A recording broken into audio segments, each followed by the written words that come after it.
Selamat datang di channel baru.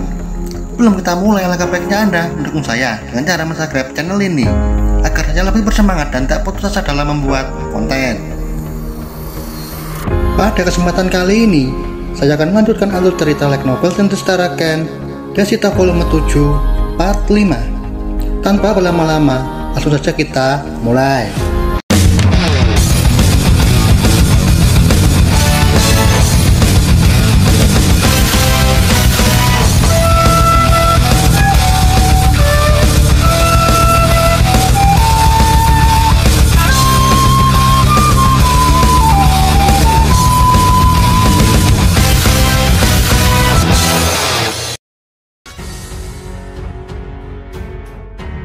Setelah Fran meminta Suarez untuk menghentikan naga lautnya, Suarez menolak dan terus mengoceh bahwa dirinya masih seorang raja.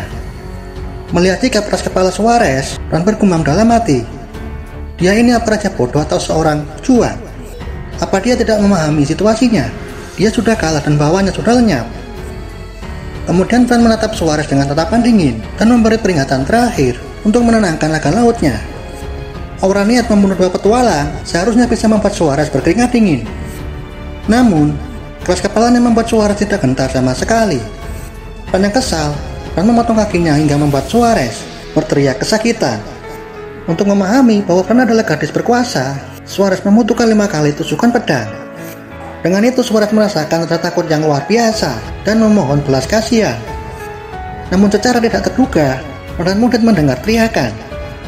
Saat menoleh ke belakang, terlihatlah bawaan Modred yang sudah terkapar dengan sebuah pedang yang menancap di punggungnya, dan pelakunya adalah musuh yang juga terkapar. Namun, dia masih mampu mengangkat senjata. Dia bernama Bartes. Dengan beberapa kata darinya itu membuat Suarez kembali percaya diri. Sisu merasakan ada sesuatu yang aneh darinya. Seingat Sisu, Bartes sudah pingsan. Namun pada saat itu juga Sisu mulai paham. Bartes adalah seorang pria yang tidak bisa dianggap enteng karena sanggup menyembunyikan kekuatannya dari identifikasi. Tak lama kemudian Fran merasakan aura yang sama persis dengan Fallujah, orang terkuat di kerajaan Cidoran yang pernah Fran bantai di saat Suarez masih menjadi seorang raja. Fran yang penasaran, Fran bertanya, "Apakah kau murid Fallujah?" Bartes menjawab, "Bisa dibilang begitu, tapi aku tidak mengira bocil sepertimu bisa mengalahkan tuanku." Namun Fran tidak mau mengakui bahwa dirinya yang membunuh tuannya Fallujah. Bartes tersenyum dan matanya dipenuhi kegelapan setelah Suarez memberi perintah untuk membunuh bocil bandel ini. Merasa akan ada pertempuran sengit, Sisu meminta Fran untuk menyembunyikan Modred terlebih dahulu sebelum Modred terbunuh. Bartes bangkit dan menciptakan beberapa lingkaran sihir di sekitar kakinya, lalu muncullah beberapa sosok dari dalam lingkaran sihir. Jadi Bartes memiliki skill yang mirip dengan Adalman yang bisa membangkitkan orang mati menjadi zombie. Bagi Sisu, dalam penguasaan sihir Bartes lebih berbahaya dari gurunya Fallujah, tapi dia tidak berbahaya dalam pertarungan jarak dekat. Sebelum bentrok dimulai, Fran dibuat terkejut dan tidak percaya saat Bartes memberitahu bahwa gurunya Fallujah masih hidup dan juga berada di sini. Bagi Bartes, mungkin gurunya sudah membunuh Putri Marley. Fran bingung dan panik harus bagaimana, membunuh Bartes atau menyelamatkan Putri Marley. Dalam situasi seperti ini, Modred bertekad akan menghadapi Bartes, lalu meminta Fran untuk membantu Putri Marley. Setelah Fran pergi untuk membantu Putri Marley, Bartes melesat dan menebaskan pedangnya yang bergerak dengan aneh hingga sulit untuk dihindari. Namun Modred bukanlah petualang kaleng-kaleng. Dia masih bisa melihat manuver Bartes, lalu menahan serangannya dengan cukup mudah. Para zombie bergerak dan menyerang setelah mendapat perintah dari Bartes. Melihat ada celah, Bartes melancarkan serangan di saat Modred sibuk menusuk para zombie dengan tombaknya. Melihat Bartes menyerang, Modred tersenyum karena ini waktu yang tepat di mana Modred tidak dapat mengelak dari serangan. Namun Bartes memiliki kesalahan yang berasumsi bahwa satu-satunya senjata Modred hanyalah tombak. Dengan itu Modred menciptakan kepompong benang baja yang menyelimuti tubuhnya hingga menelan setengah dari pedang Bartes yang ditusukkan. Modred membalas dengan menggunakan daging metal. Kepompong yang menyelimuti Modred berdenyut dan berubah bentuk yang pada akhirnya meledak dan menjadi beberapa tali logam yang melesat dan menusuk Bartes dan zombie sekaligus. Dengan serangan itu semua musuh berhenti bergerak karena serangan Modred menghancurkan sirkuit mana. Bartes berteriak kesakitan, namun dia cukup kuat dan masih sanggup menahan diri dari kematian. Di sisi lain, Fran telah sampai di kapal Algebia yang dipenuhi darah berceceran. Para pejuang yang terluka sudah dirawat, dan ada dua sosok yang saling berhadapan. Putri Marley melawan Fallujah. Namun, Fallujah berlutut dengan tubuhnya yang sudah membeku. Putri Marley menghukum Fallujah saat dia memohon belas kasihan, tapi semua itu sudah terlambat. Tanpa ampun, Putri Marley memenggal kepala Fallujah yang telah berani melukai bawahannya. Marley yang menyadari keberadaan Fran, dia menoleh dan menyapa, "Yo Fran, sepertinya kau terlambat." Setelah pertarungan dan merawat yang terluka, Fran dan yang lainnya melanjutkan rencana terakhir, menghancurkan Draconator terpusat di mana para pelaut memasok mana ke naga laut. Fran dan Urusi bergerak menuju naga Fallujah. Namun itu tidak mudah seperti apa yang diharapkan. Fran mendapat beberapa serangan, tembakan bola air dari naga Fallujah. Urusi membalas serangan dengan rentetan tembakan sihir bayangan. Namun mengejutkan, sisir naga Fallujah sangat keras hingga membuat serangan Urusi sangat ampas. Secara diam-diam, Fran dan Jisoo turun ke dek kapal dan mencari Draconator di saat Urusi sibuk mengalihkan perhatian naga Fallujah.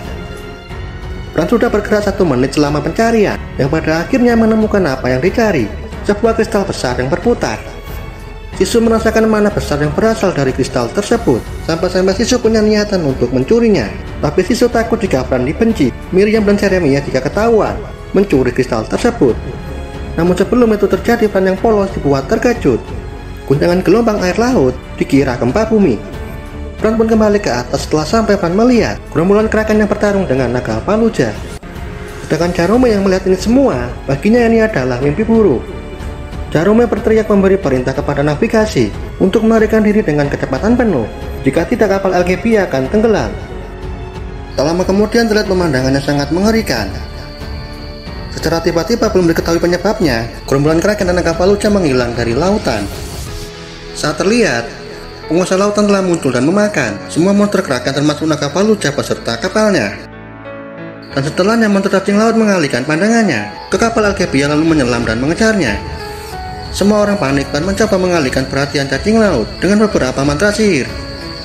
Namun, monster cacing cuek bodo amat dengan serangan Fran dan terus mengejar kapal Algebia.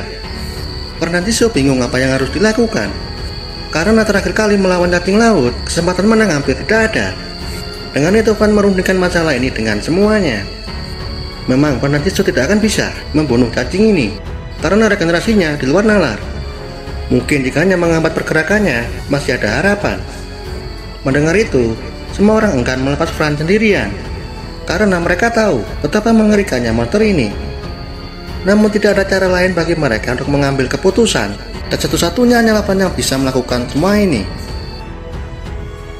Fran pun bergerak dengan membangkitkan Blazing Thunderclap. Sebuah petir hitam menyelimuti tubuhnya, pupil mata berubah warna menjadi kuning, ekor bergaris-garis berwarna hitam dan abu-abu. Dan itu adalah wujud Fran ketika membangkitkan evolusi ras binatang buas. Sedangkan Jisoo turun ke daratan air laut yang sejajar dengan layar cacing laut. Kemudian Jisoo menggunakan telekinetik catapult lalu melesat dengan kecepatan tinggi. Walaupun Jisoo tahu hasilnya akan percuma, tapi Jisoo harus melakukannya. Setelah mendaratkan serangan, Jisoo kembali ke sisi Fran yang merasakan sesuatu yang tidak asing. Entah ini perasaan khusus yang hanya dimiliki Ras Beastman atau apa, Fran merasakan cacing laut sangat marah saat merasakan telekinetik catapult yang dikeluarkan Jisoo. Bahkan Fran juga merasakan bahwa cacing ini menyimpan dendam kepada kita.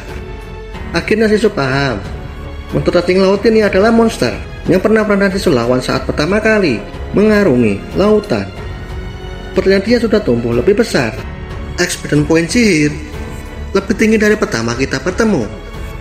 Fran, dulu kita bisa lolos darinya, dan sekarang sudah waktunya untuk menunjukkan hal seberapa kuat kita berkembang sejak saat itu. Fran, bertarunglah dengannya sebentar sebelum kau melepaskan kekuatan terkuatmu. Fran mengangguk dan menyerang dengan melompat, lalu menepaskan Jisoo dengan kecepatan tinggi dan secepat sambaran petir. Namun Fran dibuat mendecah. Memang Fran berhasil memenggal kepalanya, namun cacing laut bergenerasi dengan cepat, bahkan kepalanya tumbuh dalam sekejap. Serangan pertama gagal, Fran melanjutkan dengan serangan Quick Draw, pertekanan yang ditambah pembunuh kapal. Fran melesat turun dengan kecepatan yang seperti tembakan peluru sniper dan mendaratkan serangan. Namun Jisoo tidak merasakan bahwa dirinya sudah memotong leher cacing. Namun apa yang terjadi, kepala cacing terbelah menjadi 2 bagian. Fran yang melihat Jisoo tersenyum, Fran bertanya, "Sisu, apakah kau baik-baik saja?" dengan tatapan yang cemas.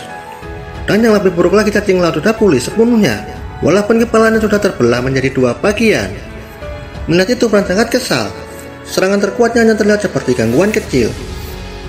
Dengan itu, bagi Fran, tidak ada cara lain selain menggunakan serangan terkuat sebelum cacing memakan kapal Algebia. Fran dan Sisu berencana menunggu waktu yang tepat ketika cacing membuka mulutnya saat akan memakan kapal. Waktu yang ditunggu sudah tiba. Fran mengaktifkan Black Thunderbolt. Sebuah petir hitam milik Fran dan petir putih milik Sisu menyatu menjadi satu sebelum serangan dimulai. Fran yang sudah menghabiskan semua mananya, Fran mulai menyerang dengan meluntur dari atas. Ledakan dahsyat terjadi ketika serangan Fran tepat mengenai sasaran. Cacing panjang 50 meter mengejang dan meledak menjadi darah setelah terkena serangan Fran. Walaupun demikian, masalah belum selesai. Dari jarak berkilo-kilometer, Sisu merasakan aura yang sangat kuat. Monster yang sangat besar muncul, bahkan itu membuat Urushi berkeringat dingin dan ketakutan. Dengan itu, Sisu meminta Fran untuk mundur dan kembali ke kapal Algebia. Setelah sampai di kapal, Fran melihat monster ikan besar memakan cacing laut. Identifikasi Sisu mengatakan monster itu bernama Leviathan, ras naga dewa laut, ancaman tingkat S. Melihat itu, Sisu hanya tersenyum kecut. Tidak perlu menggunakan skill identifikasi. Sisu sadar Leviathan benar-benar ada di level yang berbeda. Bahkan Fran sama tidak ingin membuat keinginan bisa mengalahkan Leviathan. Namun anehnya, Sisu sama sekali tidak merasakan tanda-tanda permusuhan dari Leviathan. Dan secara tiba-tiba Sisu merasakan perasaan yang sangat aneh memenuhi hatinya. Namun, Sisu sangat bingung dan bertanya-tanya, perasaan apa ini? Apakah aku sudah gila karena ketakutan? Terlebih lagi perasaan ini sangat mengancam. Mungkinkah ini ketidaksabaran, sentimentalitas, kesedihan, atau nostalgia? Saat Sisu terseret ke dalam badai emosi, Sisu merasakan tatapan tajam dari Leviathan. Sisu bertanya-tanya, kenapa dia menatapku, apa dia membenciku? Tapi Sisu merasakan senyuman tipis dari Leviathan sebelum dia menghilang ke dasar lautan. Saat tersadar kembali, yang terdengar hanyalah keheningan. Pada Urushi tergeletak dengan perasaan lega, bahkan Fran sudah kehabisan kata-kata. Dan kita lanjut di video selanjutnya. Terima kasih sudah menonton.